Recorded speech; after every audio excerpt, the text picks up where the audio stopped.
ایک نیک دل بادشاہ عوام سے تنگ آ گیا تھا اور ایک دن اپنی سلطنت کو چھوڑ کر جانے لگا۔ وزیر سے بولا، تم جانو اور یہ عوام، میں جا رہا ہوں۔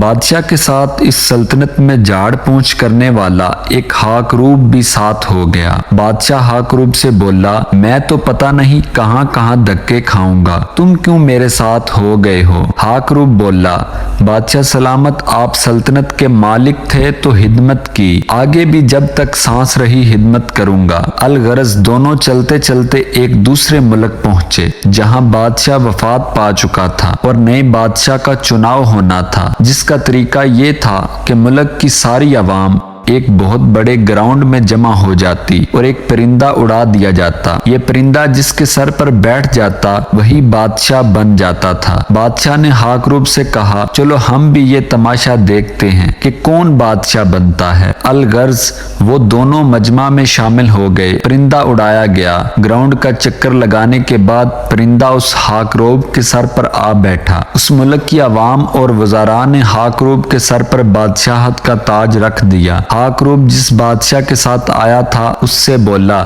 بادشاہ سلامت، آپ بھی میرے ساتھ سکون سے محل میں رہیں۔ بادشاہ بولا، نہیں، بادشاہت والی زندگی سے میں اکتا چکا ہوں، بس میں محل سے باہر ایک جھونپڑے میں رہ لوں گا۔ تو ہاکروب بولا، ٹھیک ہے، دن میں بادشاہت کروں گا اور رات کو آپ کے ساتھ رہوں گا۔ ہاکروب کی بادشاہت کا پہلا دن تھا، دربار لگا ہوا تھا۔ اتنے میں ایک فریادی آیا اور کہا، فلاں بندے نے میری چوری کی ہے۔ ہاکروب بادشاہ نے کہا، فوراً چوری کرنے والے کو حاضر کیا جائے۔ جب مطلوبہ بندہ آیا تو ہاکروب بادشاہ نے حکم دیا کہ چور اور جس کی چوری ہوئی ہے دونوں کو 20 کوڑے مارے جائیں۔ سب حیران ہوئے، یہ سب کیا ہو رہا ہے؟ لیکن بادشاہ کا حکم تھا۔ تھوڑی دیر بعد ایک اور فریادی آیا اور بولا، فلاں شخص نے مجھے مارا ہے۔ تو ہاکروب بادشاہ نے پھر وہی حکم دیا کہ ظالم اور مظلوم دونوں کو 20 کوڑے مارے جائیں۔ الغرض دن میں جتنی فریادیں آئیں اس نے ظالم اور مظلوم دونوں کو کوڑے مارنے کا حکم دیا۔ رات کو جب وہ ہاکروب بادشاہ کی جھونپڑی میں پہنچا تو بادشاہ نے کہا، او بھائی، یہ سب